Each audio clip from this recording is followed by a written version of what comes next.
नमस्कार, मी पंजाब डक पासून ते 8 जुलैपर्यंत तुमच्यामध्ये राज्यात सर्वत्र सगळीकडे जोराचा पाऊस पडणार आहे म्हणून हा अंदाज लक्षात यायचा। म्हणजे आज बऱ्याच भागामध्ये सांगायचं झालं तर विदर्भामध्ये 11 जिल्हे वर्धा, नागपूर, भंडारा, गोंदिया, चंद्रपूर, यवतमाळ, अकोला, वाशिम, हिंगोली, अमरावती, बुलढाणा या आज मात्र बऱ्याच भागामध्ये जिथं पाऊस पडला नाही ते भागात देखील पडणार। पण 8 तारखेपर्यंत मात्र सगळीकडे पाऊस पडणार आहे म्हणून हा अंदाज विदर्भातल्या सर्व शेतकऱ्यांना लक्षात यायचा।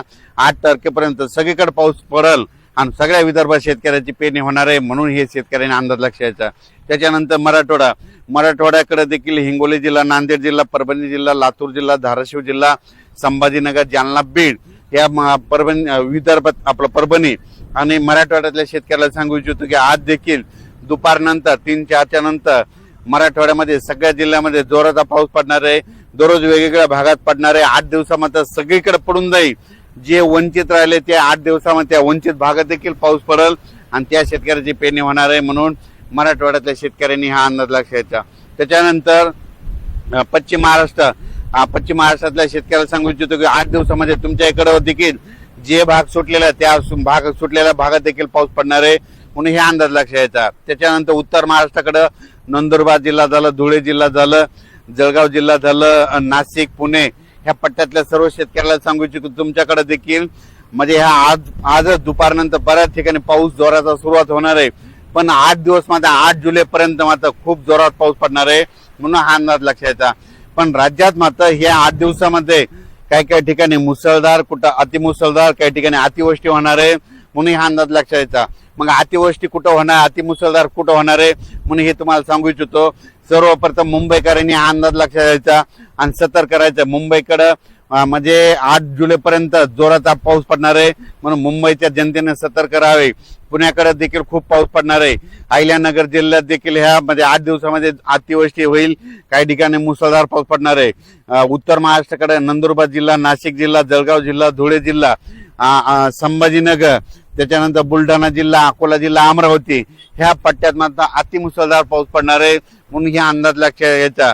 आणि तुम्हाला सांगू इच्छितो शेतकऱ्यासाठी एक आनंदाची बातमी म्हणजे हे जे जिल्हे आहेत जवळपास 14 जिल्हे, नाशिक जिल्हा, मुंबई, त्याच्यानंतर मुंबईचे सगळे जिल्हे, त्याच्यानंतर अहिल्यानगर, नंदुरबार, धुळे, जळगाव, संभाजीनगर, बुलढाणा, अकोला, अमरावती ह्या पट्ट्यात मात्र अतिमुसळधार पाऊस पडणार आहे। त्या भागामध्ये जे छोटे छोटे तळे आहेत त्या छोट्या छोट्या तळ्यामध्ये पाणी येणार आहे म्हणून त्यांच्यासाठी ही सर्वप्रथम आनंदाची बातमी।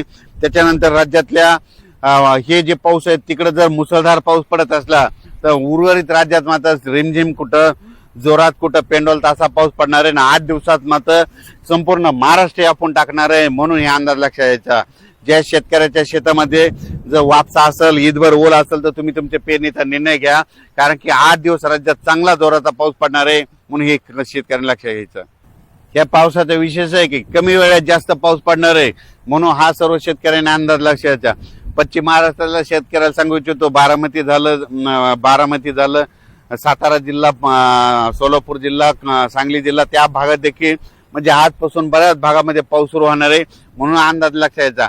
सांगायचं झालं तर हे सगळीकडे पाऊस काय होणार आहे म्हणजे जे आता हे जे पाऊस येणार आहे सगळीकडे कमी वेळेमध्ये जास्त पाऊस पडणार आहे म्हणून हा अंदाज सर्व शेतकऱ्यांना लक्षात घ्यायचा। आजच बघा म्हणजे खूप ठिकाणी पावसाला सुरुवात होईल आणि जे भाग निरंक राहिला तिथं देखील पाऊस पडणार आहे म्हणून त्या शेतकऱ्यांनी घाबरून जाऊ नका कारण की 8 दिवस तुमच्याकडे सगळीकडे पाऊस पडणार आहे, सर्व शेतकऱ्याची पेरणी होणार आहे। मी म्हणलो होतो ना 10 जुलै ते 15 जुलैमध्ये जे वंचित राहिलेले सर्व शेतकऱ्याच्या पेरण्या होतील कारण की 8 तारखेपर्यंत सगळीकडे पाऊस पडणार आहे तोपर्यंत वापसा होतच नाही मग सगळ्या शेतकऱ्याच्या पेरण्या 10 ते 15 मध्ये होऊन जातील म्हणून हे सर्व शेतकऱ्यांनी लक्षात घ्यायचं। हे 30 जून ते 8 जुलैपर्यंत जे पाऊस पडणार आहे त्यामध्ये शेतकऱ्याचं नुकसान देखील होणार आहे कारण की पाऊस खूप पडणार आहे, कमी वेळेत जास्त पडणार आहे म्हणून काय होईल वड्या काठचे जे शेत आहे ते घासाघाशी होणार आहे, बांध फुटणार आहेत कारण की पाऊस जरा जोरात आहे म्हणून हे अंदाज शेतकऱ्यांना लक्षात घ्यायचं। आपल्या पाळीव प्राण्याची काळजी घ्या, पशुधनाची काळजी घ्या, झाडाखाली पाऊस चालू असताना आपली जनावरे बांधू नका कारण की या पावसामध्ये विजेचं प्रमाण जास्त आहे, वारं देखील आहे म्हणून हा अंदाज सर्व शेतकऱ्यांनी लक्षात घ्यायचा।